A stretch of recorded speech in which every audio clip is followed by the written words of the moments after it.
নমস্কার বন্ধুরা, চলে এসেছি জীবিকা ভরসার পরবর্তী ভিডিও নিয়ে। আমার নাম ইন্দ্রনাথ ব্যানার্জি, আর আজকে আমার ভিডিও টপিক হলো গ্রীষ্মকালীন মুরগির কিছু পরিচর্যা সম্পর্কে গুরুত্বপূর্ণ কিছু তথ্য এই ভিডিওতে আজকে আলোচনা করব। আর এই ভিডিওটি যদি আপনাদের ভালো লাগে, ভিডিওটিতে অবশ্যই একটি লাইক দেবেন আর আমার ভিডিওটি শেয়ার করবেন, যাতে আপনার পরিচিত কেউ এই ভিডিওটির থেকে উপকৃত হয়। আর আমার চ্যানেলে নতুন হলে পরে চ্যানেলটি অবশ্যই সাবস্ক্রাইব করে নেবেন। তাহলে আজকের টপিক শুরু করা যাক। প্রথমেই যে কথাটা বলবো সেটি হলো, গ্রীষ্মকালে মুরগি হিট স্ট্রোকের একটা সবথেকে বেশি সমস্যা লক্ষ্য করা যায়। আর তারপরেই মুরগির মধ্যে কক্সি প্লাস ঠান্ডা গরম লেগে যাওয়া, এছাড়াও মুরগির গ্রোথ না আসা, মুরগি একদমই ফিড খেতে চায় না, প্রচুর জল খায় এবং তার সঙ্গে কিন্তু লিটার খুব তাড়াতাড়ি নষ্ট হয়ে যায়। তো এইসব সমস্যাগুলো কিন্তু গ্রীষ্মকালে বেশি লক্ষ্য করা যায়। আর প্রথমেই যে কাজটা করতে হবে, মুরগির ঘরের টেম্পারেচার অবশ্যই আপনাদের মেনটেন রাখতে হবে। আর সেটি হলো হাইড্রোমিটার আপনাদের একটি মুরগি ঘরে রাখতে হবে। তাহলে পরে আপনারা বুঝতে পারবেন যে মুরগি ঘরের টেম্পারেচারটা আপনাদের কন্ট্রোলের মধ্যে রয়েছে না বেড়ে গেল। আর এই মুরগির ঘরের টেম্পারেচার ফারেনহাইটে 90 থেকে 94 ডিগ্রি ফারেনহাইটের মধ্যে রাখতে হবে, সেটি ফার্মের ভেতরের টেম্পারেচার। আর অবশ্যই আপনাদের যেটা বললাম হাইড্রোমিটার ব্যবহার করবেন, তাহলে পরে আপনারা বুঝতে পারবেন যে আপনাদের টেম্পারেচারটা মেনটেনে রয়েছে না টেম্পারেচারটা বেড়ে গেল। এবার যদি আপনারা লক্ষ্য করছেন টেম্পারেচার বেড়ে যাচ্ছে, 94 ডিগ্রি ফারেনহাইট ছাড়িয়ে চলে যাচ্ছে, তখন আপনাদের অবশ্যই কিন্তু ব্যবস্থা নিতে হবে। আর সেক্ষেত্রে আপনারা প্রথম যে ব্যবস্থাটা আপনারা নিতে পারেন সেটি হচ্ছে ফ্যানের পরিমাণ বাড়াতে হবে। ফার্মে গ্রীষ্মকালে ফ্যান যেটা আপনারা দেবেন, সিলিং ফ্যান দিলে পরে ভালো হয়। এবং সিলিং ফ্যানটা দেওয়ার নিয়ম হচ্ছে, নিচের থেকে 6 ফুট উচ্চতায় ফ্যানটি টাঙাতে হবে এবং 150 বর্গফুট এলাকায় একটি ফ্যান দিতে হবে। আর সিলিং ফ্যানের সঙ্গে সঙ্গে অবশ্যই একটি করে স্ট্যান্ড ফ্যান দিতে হবে, যাতে ভেতরের গরম হাওয়াটা ঠেলে বাইরে বেরিয়ে যায়। এর পরবর্তীতে আপনাদের যেটা করতে হবে, আপনাদের ফার্মের পাশ দিয়ে একটি ফল সিলিং তৈরি করতে হবে, যেটা সাইড প্যান্ডেলও অনেক সময় বলা হয়।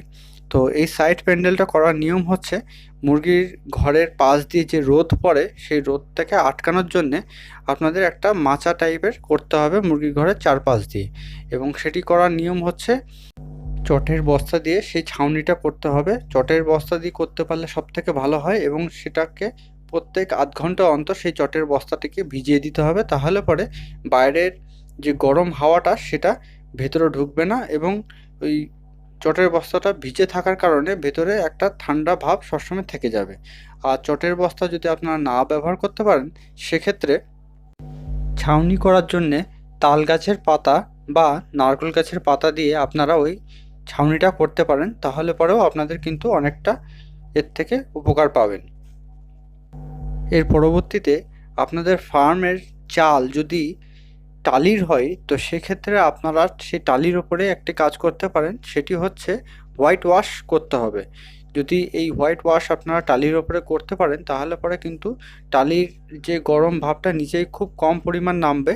এটি করার নিয়ম হলো, 1000 স্কোয়ার ফুটের একটি ঘরে 25 লিটার জল নিতে হবে, 10 কেজি চুন নিতে হবে এবং 2 কেজি সিমেন্ট নিতে হবে।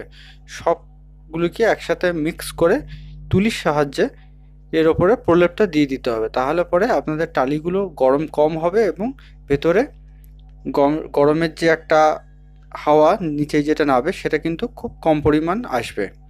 আর যদি টিনের চাল হয়, সেক্ষেত্রে টিনের চালের ওপরে স্প্রিংলার লাগাতে হবে, যে স্প্রিংলারটা আপনাদের টিনটাকে ভিজাবে। তাহলে পরে টিনটা গরম কম হবে এবং ভেতরটা অনেক বেশি ঠান্ডা থাকবে।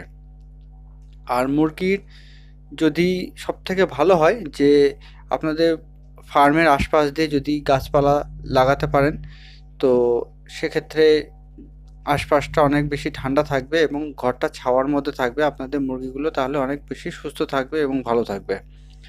সকালবেলায় আরেকটি কাজ যেটা করতে হবে, সকালবেলায় 10টা থেকে 10:30টার মধ্যে আখের গুড় 1000 মুরগির জন্যে 500 গ্রাম আখের গুঁড়ো দিয়ে দিতে হবে 1 ঘন্টার মতো জলে।